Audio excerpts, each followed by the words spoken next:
Hey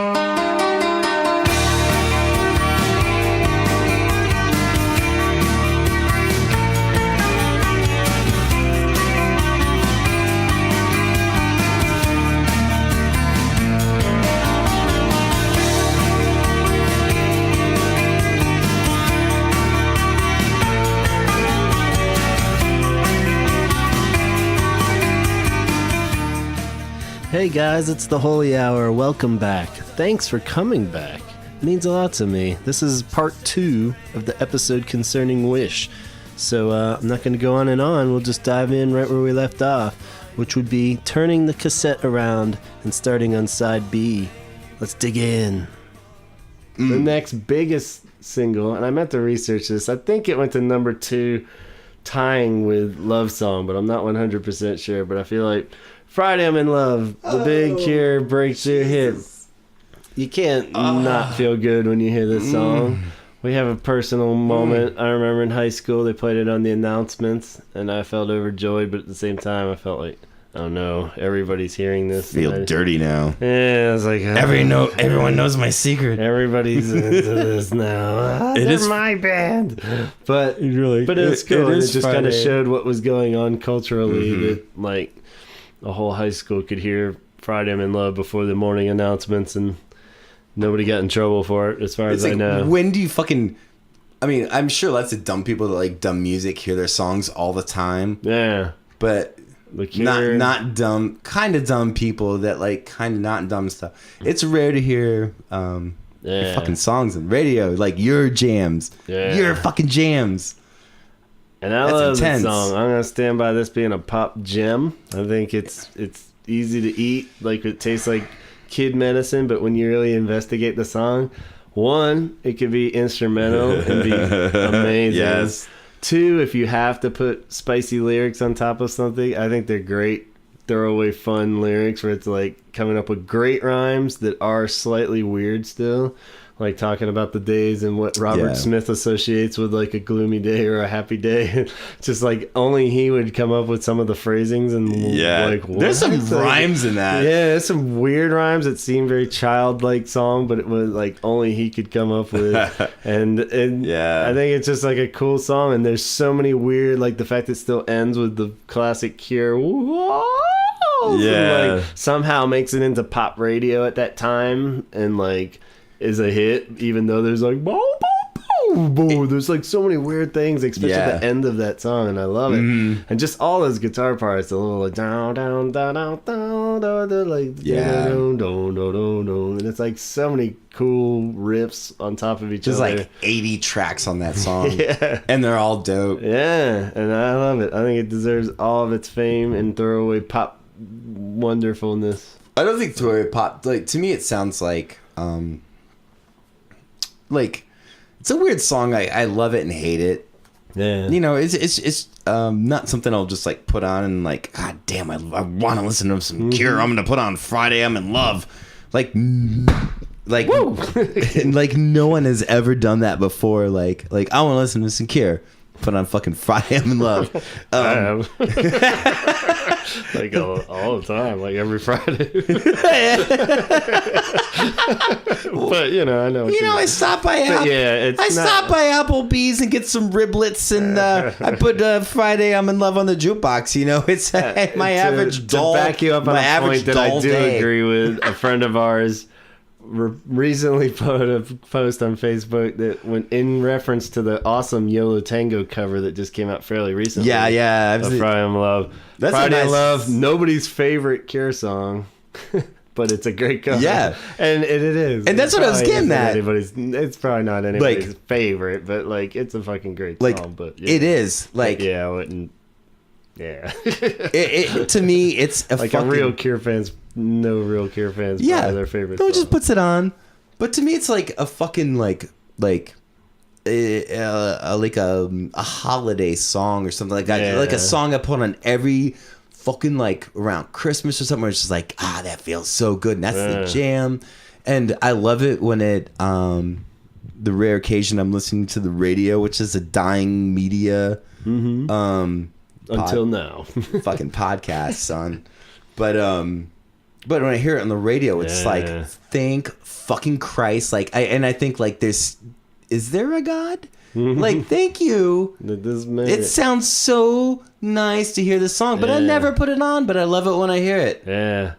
I heard it in the grocery store the other day. I hear it in the grocery store all the fucking time, like, man. And I'm like, yeah. Like, this is perfect. It's like, it just makes your day so much better when you hear it. Yeah. Like, it's just, I don't know. That is, and it is one of the dopest openings. Yeah, that's a great to a riff. song. Like, just to come out like that gun, gun, gun, gun, gun. Like, it's so dope.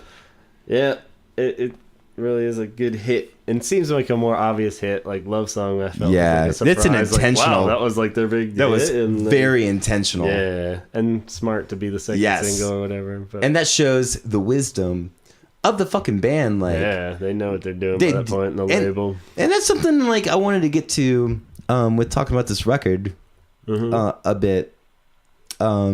Is it's so fucking intentional. Like, they did such a good fucking job. Like, just to make a fucking record is hard. Yeah. And to follow up Disintegration is fucking hard. To follow up their whole career is fucking hard.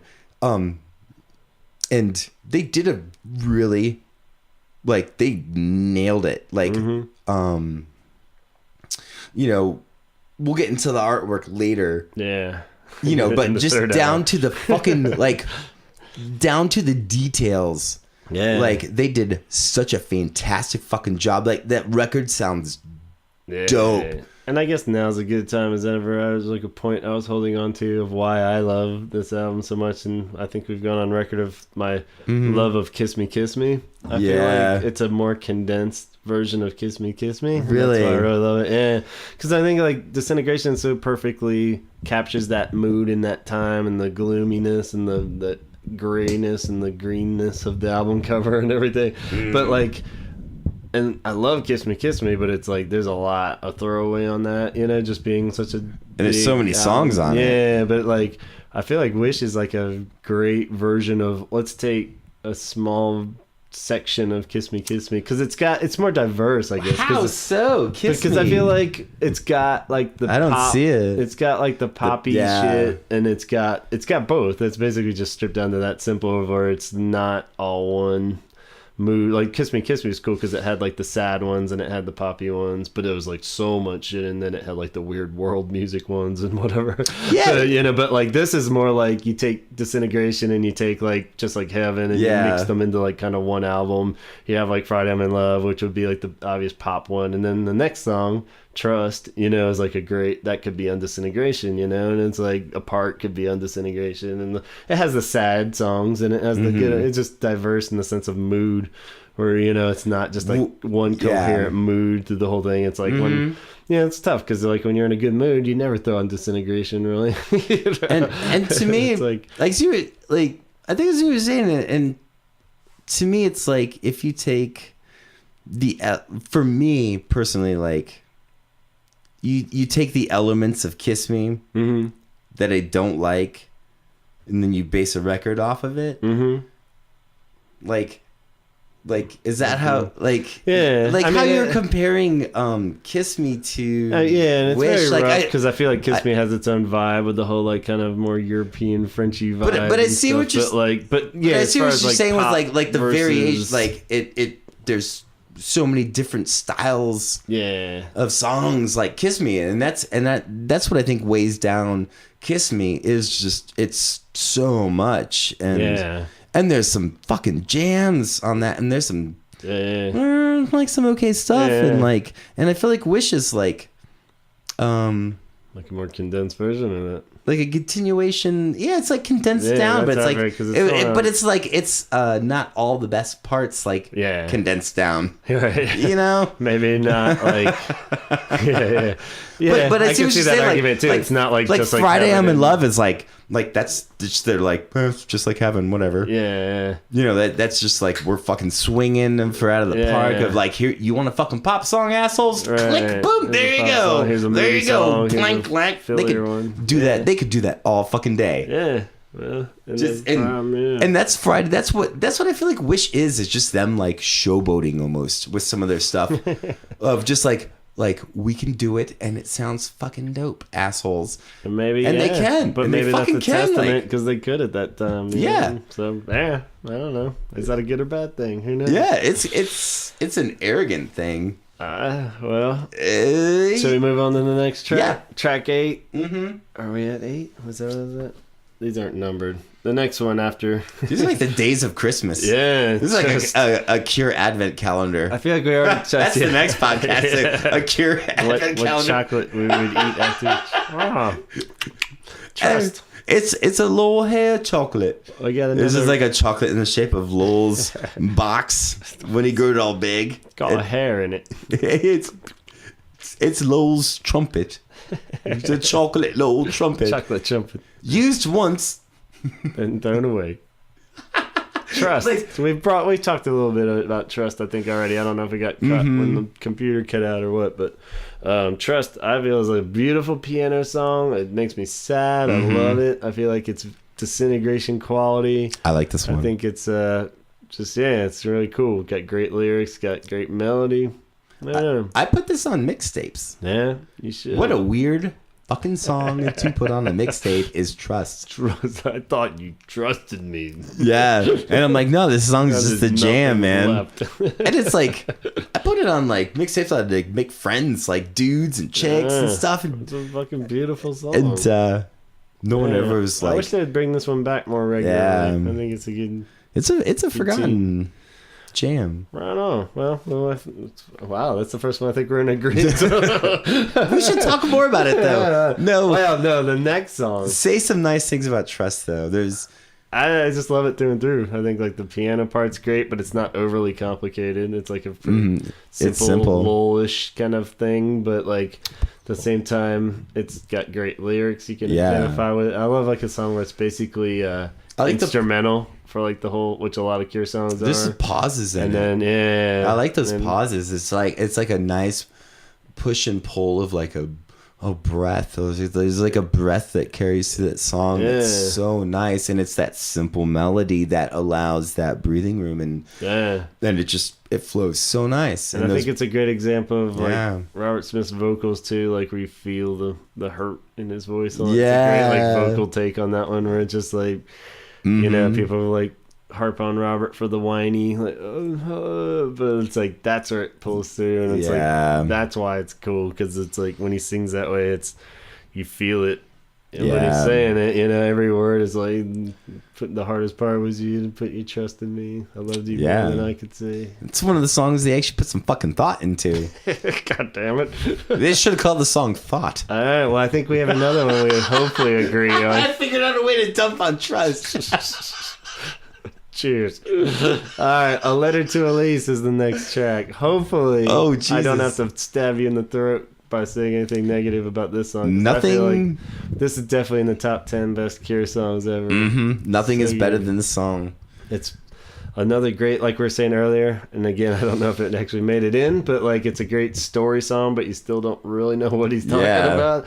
It's like, what is happening? And I feel like I want to know. Yeah. Like, what's on the other side? It's like, what had happened exactly? And Elise is a dope name. Yeah, it all just works. So many like beautiful like phrasings and visualizations of the words. And I just love it all. So many great one-liners, so many parts that just blend together. That whole like toy piano part. Jesus fucking Christ! It's great. It's like a Pictures of You 2.0. You know? Yeah. It's like it is. It absolutely in that same is. Vein. If it's guilty of anything, it's just kind of like, all right, we need another Pictures of You for this album. That's a perfect way to describe it. Is like a Pictures of You. But it's a little more sensitive and like hurt than like the Pictures of You has like that great bass line, and it's still just kind of a cool rock song. But something about like one's like daydreaming, and then one's like, come on, I want you back. Like I'm writing a letter. Elise. Just the way it just ends, like it's so like hopeless and like it doesn't end. It doesn't end on a positive note. Nah, it's like and then I love that little doom doom doom doom. Like those last four little notes are like so great. Like just there you go, guys. Just ease you out of this. Boom, boom, great. Boom. And I love the varying lyrics from the opening, from the unplugged version versus that. I love the unplugged version. Like that has such like a soft spot in my heart for some reason. Yeah. I feel like it's like one of the first things of like the Unplugged from this era. Yeah. Like, that's heavy as fuck, man. That was on MTV. Yeah. And it's like it's so hard to find. Like, why don't they put this Yeah. on DVD? It's so weird. I don't know what the hell they're waiting. Even Show, they haven't put out on DVD. That's dumb. That's like a whole weird conversation of Cure topic in itself. Yeah. But like, yeah, there's so much cool shit that hasn't been released in any like real good format. But that Unplugged for sure. Is definitely up there, and because of Letter to Elise, that's a huge part of my heart. Yeah. Too. So good. We're in agreement on that one. That one again. Ugly Cut is an interesting song. Oh, that's like their edgy jam. Yeah, and I always kind of like. I love that one. It's another Wah Wah one, and I think I'd love it more if Wendy Time wasn't on the album. Because it's like the two dumb guitar, yeah, it's like the two wow wow wow wow wow. But that song fucking rules when it's kicking. And that's the one that from Play Out that's like slower, I think, because it's like I'll never do this the way that you do, and then and it works cool slower, but it rocks so hard on that, like Boris's drum part. Yeah, he's killing it on that. And yeah. And like just the wah wah's great, and it's just like, it's such a cool riff. Yeah. Like, that song caught me off guard because I've been trying to prep for the podcast, listen to re-listen to things, and just like kind of just keeping abreast of things. And that song caught me so off guard. I was just like fucking around, like cooking or something, and listening to it, and just comes out blazing. Yeah, and it goes on. It's a it's a little lengthy. It's a long song, and but it just goes and goes and like pushes and pushes and pushes, and the drums.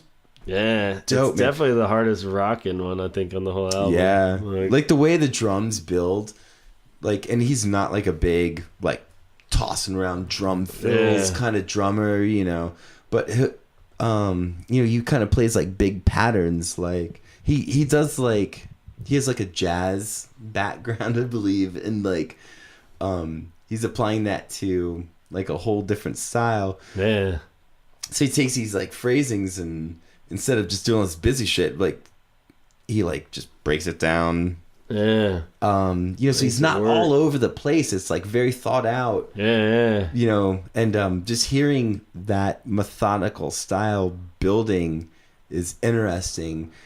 And it changes. It kind of goes back to like the Edge of the Deep Green Sea, like the way that builds. And a lot of it's just like not a drummer spazzing out. Yeah. It's a patient. Yeah. It's a patient. It's cool. And especially in that rock era of the pace. 90s. Yeah. Like, where it's like it was cool to be sloppy and dipshitty. Yeah. Like the 90s. Really. It's like you could be a dipshit and be fine. Right. And still the Cure's like, no, we're gonna keep this precise still. And that's but it's like, and they nailed it. Like, yeah, I love that song. That was like one that I was always kind of torn on as a kid, but like, yeah, even like lyrically, it's a good song. I feel like it's solid. Stupid name. Cut. Dumb as fuck. So is Cold. Yeah. I mean, that's not on this record, but it's like you're attacking all of them. I know. I'm going back, sniping some names from the past. All right, well, but still, that's a dope song. Cold is dope. Yeah. So is Cut. Cut's a solid song. We got two more here. To Wish Impossible Things. Ooh, love it. Yeah. Okay. Yeah. That was one that I didn't really love, like, back in the day. I mean, I always liked it, but, like, maybe I wasn't sad enough or something. But that was one that grew on me, like, the genius. So there's, like, just beautiful, like, guitar stuff. I don't know. I always liked it, of course, but, like, it was one that was just like, I never. What about it? Like, I don't know. Like, I think it's just, like, I think there's another whisper track on that one. Yeah. And it's like just so dreamy. It sounds like a fucking like a song in a movie. Yeah. Like, but I love like just the layering, kind of what you were saying with the disintegration things again, but all guitar style versus synth. And it's just so dreamy and like it's cool, a very dreamy jam. Cool like little parts that are layered on top of each other. And yeah, I don't know. Like just listening to it this last time, I was like, it finally dawned on me that like the last two songs were kind of my favorites. Like, and they hadn't been before. Like, of course, Letter to Elise and stuff. But, like, as far as like just ones, I'm like, man, that just like that song just cannot be played enough times. It's so good. And like To Wish Impossible Things, like just it's like kind of phrased good too, where it's like the beginning of the, like I don't have the actual lyrics in front of me, but like where it starts with, and then like the second one's, but now the sun shines cold. Like it starts out like the happy part of it, and then like but then it's just like kind of the aftermath for the second verse, you know, and it's like I don't know, I love it. It just fits. It's very thought out lyrics. Yeah, and then just the working in Wish and stuff is like the whole fits the concept of the Dreamy Wish album. So. Was there a song called Wish on Wish? This was the closest to Wish Impossible Things. Yeah. Should have just been called Wish since they went with I know. If you're going to fucking literal assholes. But, yeah. Should we move on to the final track? Yeah. End. It's the last song, so it's called End. And this is like the most obvious concept one he's talked about in interviews, what it was all about, like just being fed up with people dressing like him and stuff, and not like being offended by it, but just weirded out by it more, I think was his final consensus. It was just like, stop loving me, I'm none of these things, don't put me on a pedestal kind of thing. But which would be weird. I can't imagine like being in a band where people like try to look like you if you're just kind of a very obviously a distinguishable look about yourself, and then you see like a whole sea of that. It's asking for it. Yeah, because he's like, but it's because he's doing the same shit that, and other people, his fans are gonna do the same shit. Like, and I don't think he's really that like stressed out about it. Hopefully, but at the same time, it would be a little bit weird. but I mean, dumb. But the song rules, man. The song is so good. Like just guitar. The music is the drums are dope, and then just that. Oh, I think I've reached this point. And there's like so much like cool backwards stuff on that. There's like all these like cool and like giving up and going on. You know, what did it sound like? It's fucking, the lyrics are dumb. It's a dumb fucking premise for a song, and it just so looks out like that. It kind of jams, and there's moments with the lyrics where like, please stop loving me. Like that has its moments, like lyrically, but like. Fucking great. It's just so fucking I don't know. I just expected like just a tad more. It's fucking literal as fuck. Like, you probably wouldn't even know what it meant if he didn't tell you what it meant. Like, it's not literal. I don't need people to tell me shit. I'll figure it out on my own. Like you make something that makes sense, and I'll figure it out. Like, don't tell me. Like, isn't it that's the classic? It's the classic things. Like a classic thing, like failure with like stories, like be it like a country song or something, a book, a country song, a fucking movie, where it's just like show me, don't fucking tell me, idiot. Yeah. Like, don't tell me what show it. But he's not even telling you. He's only telling you because he read it in an interview and you know what it's about. If you didn't know that, you wouldn't know what he's talking about. I've read it like a million things you about. Know that could be about anything if he hadn't told you. I mean, granted, I literally know everything inside and out of this fucking record. Right. Because it's like came out in 1992. I mean, but that was me when I was like fucking 16 and like looking at it as like a 30, almost 40. Yeah. You know, like looking at like being older, it's like he's just kind of telling me things. Like, that's all any song is. What do you want him to do? Like, be like, answer me this riddle, Donald. You know, like, I mean, super vague lyrics. I mean, go listen to a Bush album if you want some shit that doesn't make sense. I mean, and sometimes I want a fucking pop song. And he's not literal, man. He's like the most like unliteral dude. Like, you keep saying that, but like Friday I'm in Love, maybe that's like the only one that's like everything is like so up and. That's like his whole thing. He's like all vague. Yeah, you don't know. You apply it to whatever mood you're in, and like it doesn't. I mean, I think his earlier stuff, like, I mean, it's Boys Don't Cry. That's fucking more literal than anything. I know. I mean, he's very literal with all this stuff. You can't argue that song. And that song's dope as shit. Yeah. But it's weird. I don't know. I expect more out of them. Like at this point in their at that point in their age in their career, like I think they really had an opportunity to do something different and just not follow the standard like fucking pick up some guitars and rock out and make some fucking money. And they made some fucking money. And I feel like the songs reflected that a bit. And all right, and riddle me this, Batman. Yes. Wouldn't it have been way worse of them to put out a pseudo Disintegration? Like if it was like some really like synthy, gloomy album. Like the Cure. How about this? If they put out Blood Flowers after Disintegration, there's your fucking stick to what you do. You want them to be all like gloomy and shit. No, they took it and they spun it. They're like, we're gonna put some pop shit on there. We're gonna rock it. We're gonna put some sad shit on there. I don't know. I think they did good. And I know you're not alone. A lot of people kind of lost them after that. But I think it's... Yeah. But I think it's bullshit posturing in the sense that everyone's like, they're officially huge now with Disintegration, so I'm going to hate whatever the hell they put out after that, no matter what. Yeah, I like... like, that would be... Because at the time, like, when it came out, we were fucking kids. Yeah. Like, I didn't see that. No, you loved it for like 20 years. Yeah, I mean, this is a man that's, like, you know, much later, looking back on it, and I can look at it from a different angle, and it's something that I knew at the time. Yeah. So I could, you know, I have, like, the original feelings I felt when it came out, which was awe and wonder, and I listened to it a million fucking times. And like, goddamn, I listened to that record probably more than most. Well, maybe more realistically on that note, that's a good point of what you talked about earlier, how albums are influenced by the time you hear it and the weight you put on it. Yeah. And, you know, like you're saying, does that affect how you, and obviously with you now, I guess you've made your point that viewing it now is a lot different. That's why I liked it so much.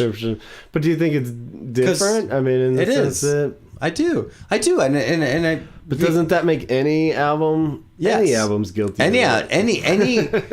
Yeah. It's like, any album is subject to sniping, like just going back in time, like fuck you. Yeah, like nothing is sacred. Monday morning quarterback. What do they call it? Like when you hindsight or whatever. Yeah, hindsight is 2020. Well, yeah, obviously it's you know, he's seeing like their body of work or whatever, and you'll be like, they should have done something different there. But and all that is, and I do this with every fucking thing, is, you know, because like the older you get, like if you're going on like a good path, like you're probably getting smarter because you're learning more things and you're understanding things in a broader scale. Go back and look at things and re-examine, like, why did I like that? Like, and then you'll look at, you know, the environment you're in, you know, just this, was it summer? Was it winter? Was it cold? But that's everything. You know, that's like every album and why you like anything. Go back and look at it, you know. But I don't think that's like a fault. It's not all fucking puppies and rainbows, man. It's some dark shit back there. I guess. But it doesn't change the fact of how you felt back then. But you know what I mean? It's like go back and re-examine it like through a different lens. And, but that's all. And you'll see it in different ways. That's what makes music great, is what you felt. Yeah. You know, like I was saying, there's tons of great albums that come out now that I know I technically love, but I don't really have any emotional attachment to them, or like on my timeline they didn't come out, and I can't really associate it with anything that's like great just because you know, it's like you know, I'm not in high school anymore and I'm not as impressionable, you know, but like impressionable. I don't give a shit anymore, you know, so it's I don't care anymore. It's fine. About most things. But, you know, at that time, that meant the world to me. And that's what, you know, definitely what made me love this album. And, but at the same time, that's why I still love it, you know? Like, I listen to it, I feel that again. I don't feel what I feel now when I listen. I mean, I can try to distance myself, but I don't really want to, you know? It's kind of why I love that album. It's like, it's a time capsule, you know? So, it is. But time capsules, in theory, are to be revisited and reflected upon. I guess, you know, and there's things that I find about like a lot of Cure records, and especially Wish. I'm looking, you know, through like an older lens and a more experienced lens, and I find just like good things that I didn't notice before, or different things that I didn't notice before and that I liked. And I found like new things that I hated. Yeah. And then I unhated things that I hated. Back then. You know, I mean, it can go in circles. Yeah, I found new things I liked, but kind of more just on top of things I already liked. But there wasn't much other than Wendy time that I would. Yeah. And if something's not good, it's like, it's not worth revisiting. Yeah. And I revisit this. And I think that says a lot. All right, here's the $1 million question. Are you ready for it? Mm-hmm. How do you think the release of the album Mixed Up, like, affect Wish? Because technically we've been talking about how this is the big breakthrough album follow-up. Yeah. But little obvious known fact is that Mixed Up came out in between these two.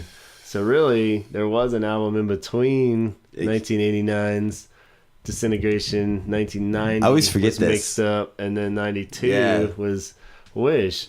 And a lot of people were super bent out of shape by Mixed Up, thinking that, like, oh shit, the whole new Kirk album's gonna be all just like dance stuff, and they've battled it in interviews and stuff, being like, it wasn't like an idea of what we're doing next. And if anything, Never Enough was a kind of hint at maybe Wish. You could probably have put Never Enough somewhere on Wish, and that would have been great, you know. But I always wish that Never Enough was on. Yeah, because that song hit, like, it's dumb, rules. But it hits such like a dirty spot. It's corny. It's just like a fucking riff, you know. But it's such an enjoyable riff. It hits like such an enjoyable like spot. It feels so good. I love that fucking song, and I love Mixed Up. Yeah, to no fucking end. I've hated it, and I've loved it, and I've hated it, and I've been loving it again. But do you think it affected people's perceptions of Wish when it finally did come out, and they were like, all right? It's like, dude, it's like they were throwing out, you know, because that was a time period where there's like some rock and electronic. Yeah. And this is where money and label shit comes into play in their career and their downfall, because they threw balls out in both fucking courts. Like, we're going to be a rock band, or we could be this. And it could have been whatever one took off.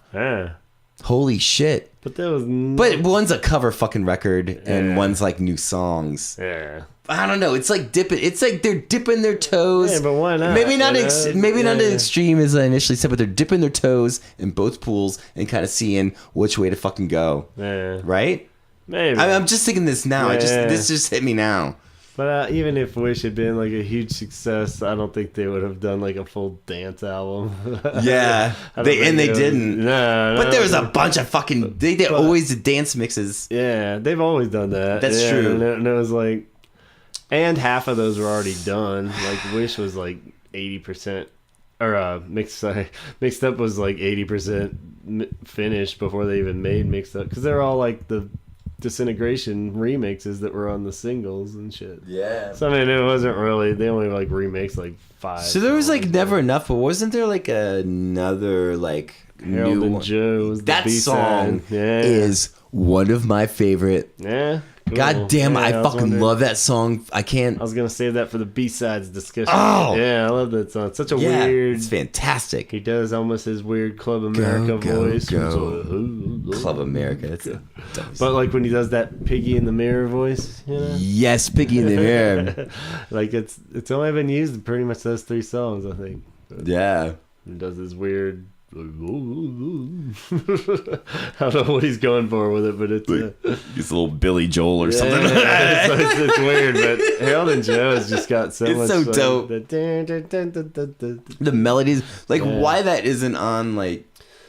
But yeah, I don't think it affected Wish, but a lot of people I feel like kind of hinted, or I think.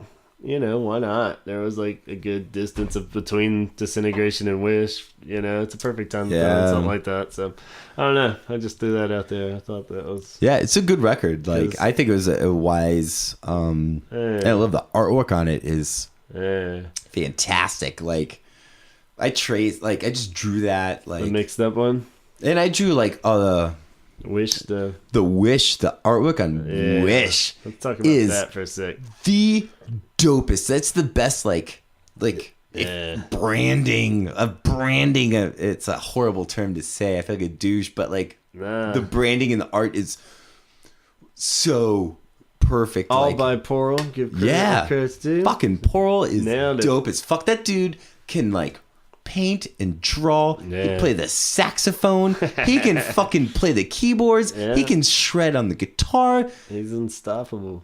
He can be a woman. Like that dude is dope as shit. He can do anything. He literally can. Like she can do anything. She can. Like I don't even know what's going on, but like you don't even need to know. Porl is fantastic. Like I love beautiful the art, artist. Like the slug cures. I love like the little slug letters. Yeah, like and just the so hands dope. with the eyes on it and the little like sand dog. I think Matt has a tattoo of the hands of the cure with like where it's all like kind of made with like the C's. Oh yeah. You know, like little slugs. I don't know. Yeah, like the slugs. Other people think of it that way, but they look like little slugs. It looks dope. Yeah, I want to get a sticker like that. Yeah. But I think it's so pretty. That whole packaging, that font is great. Yeah. Referenced earlier. So.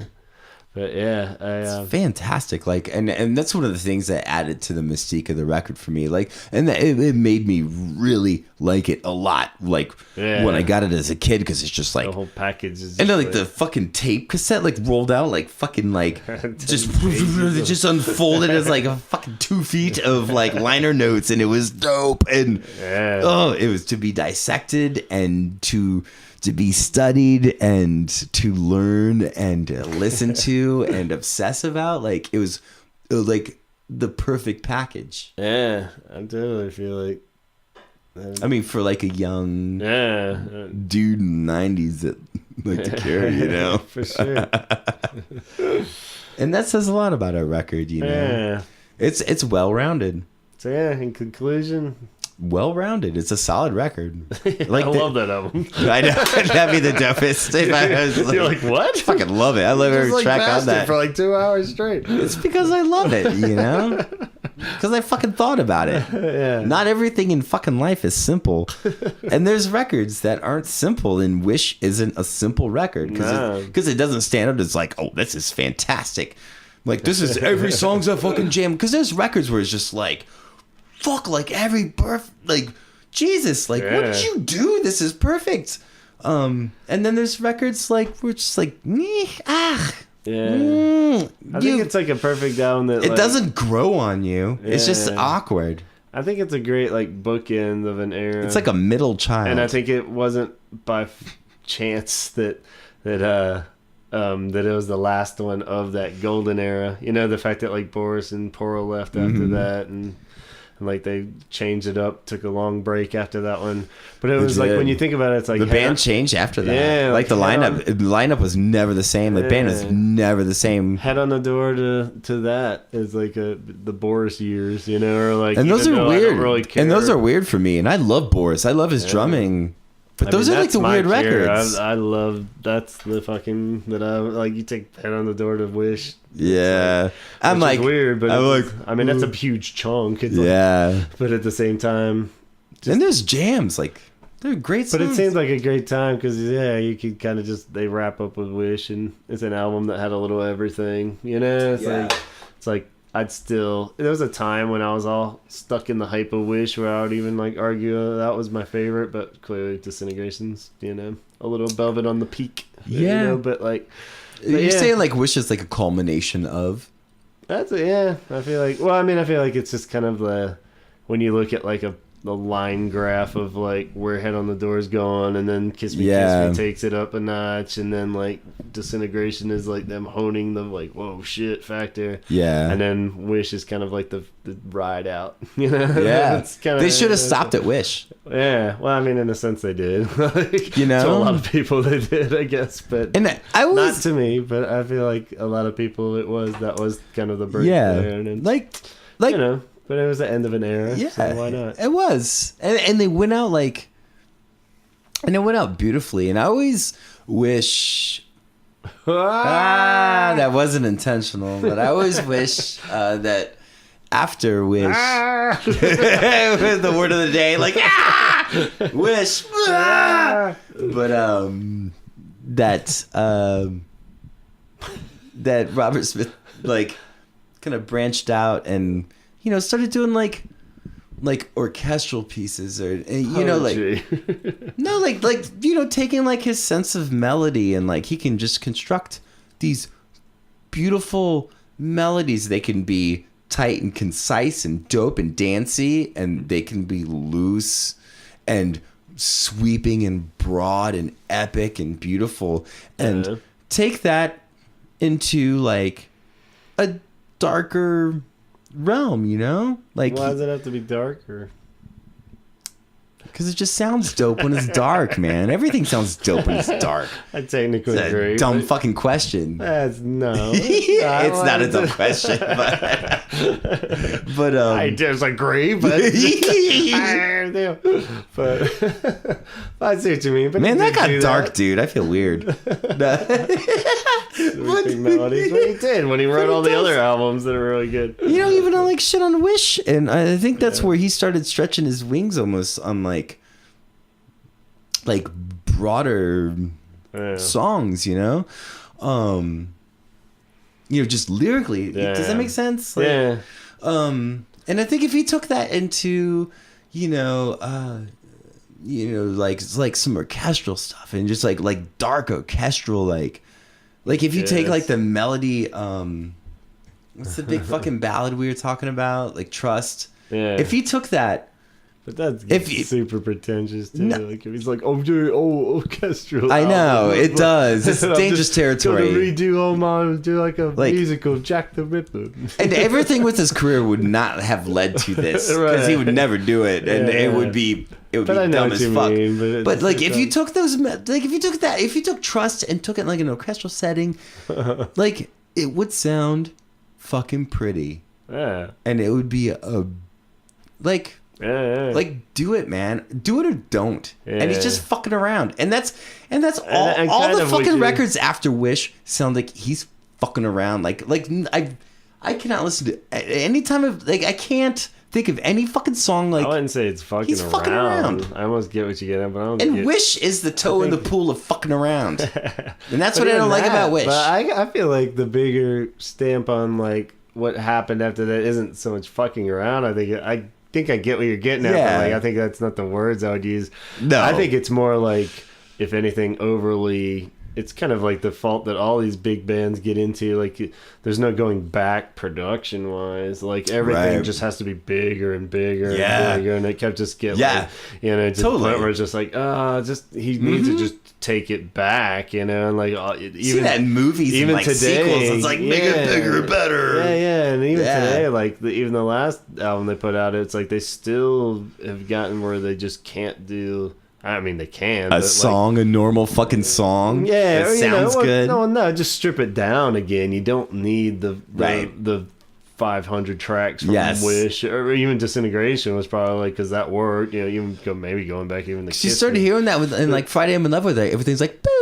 There's like those little it's just kind of so many backing tracks of like these vocal things. Yeah, it's like just take it down a few. I mean, you got a lot of notches to take it down. Definitely. So I see what you're saying. Like, just like it doesn't have to be Disintegration again. You could do like just a knockoff pornography album would be great at this point. It's kind of the fault of all those put bands. On a fucking I'm never an advocate of this of like artists like later in their careers like I'm doing an acoustic record. Yeah. Like pick up a fucking guitar and just make a fucking put it like that would be fantastic. Like do it like you've done everything else. Even in the way because why did, not like, this the acoustic thing for the greatest hits. And I hate acoustic shit. I probably wouldn't even listen to it, but like do it.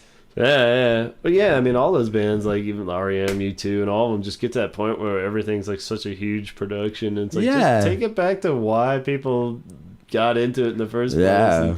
And even taking it down. Pick up a fucking drum machine and a fucking sequencer and a synthesizer and make a fucking song. Yeah. But I mean, I think the catch is that when you strip things down, the songs have to be better, so that's the catch. And, not saying I love like the later stuff contrary to what you're saying. I hung in there all the way till now, even I think there's definitely stuff that's better than other stuff, but like yeah, totally, man. But like what I mean. I think the songwriting is definitely not, and like you do it for 40 years and see how many great songs you can write. So no fault, but at the same time, it would be cool to just see these bands strip it back down and like just do something really simple. When you start writing songs with it in mind that like, oh no, that would be like this huge orchestral sweep of like all these instruments like shroom coming into the chorus. It have to be a great song at that point if you have so much shit like once you have that in mind, it's like, well, I could do that, so I'm gonna probably throw that in. Like I could kind of do whatever the fuck I want.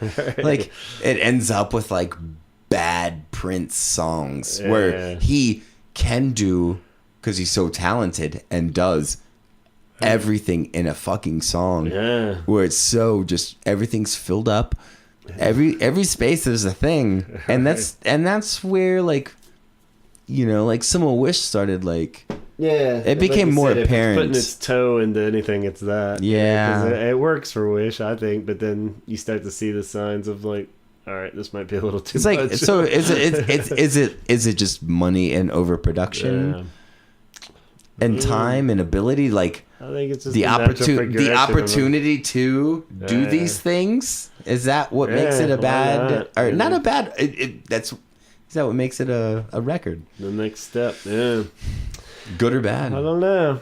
I guess in conclusion, I stand by it. I think it holds up. It definitely is like I described on the timeline of things. It's the kind of fade out from Disintegration. But I think it's a great album. I love it still. I'd give it, out of 10 stars, I'm giving it an 8. 10 stars? Yeah, let's take it up to 10 stars. Why not do 5? But 10. 10 stars. If you go up to 10, I'd give it like a 6.5. Not even a 7. I'll give it a 7. No, I'll give it a 7 for. I'll give it a 7 for being just like this. It's just a sentimental. That extra half stars for sentimental value. Yeah, like it means a lot to me. Like that record's like definitely a jam, and it's a good listen, and it's better than so much stuff. Yeah. I'll take Wendy Time over 90% of it. Yeah, me too. Well, on that note, we're going to wrap up. There's more to come. Stay tuned. Holy hour. It's been a beautiful podcast. I really like this discussion. It's been a little... It's a little hot. Sorry if it got a little heated. Yeah. But in the end, it's a solid record. We all came out better. Yeah. And Wish is still Wish. Yeah. For the Holy Hour, I'm Gavin.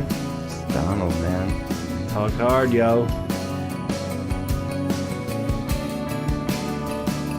There you have it. Don't forget to subscribe on iTunes. Check us out on Instagram at The Holy Hour Podcast. And leave some comments for us. We'd love to hear what you think. Till next time.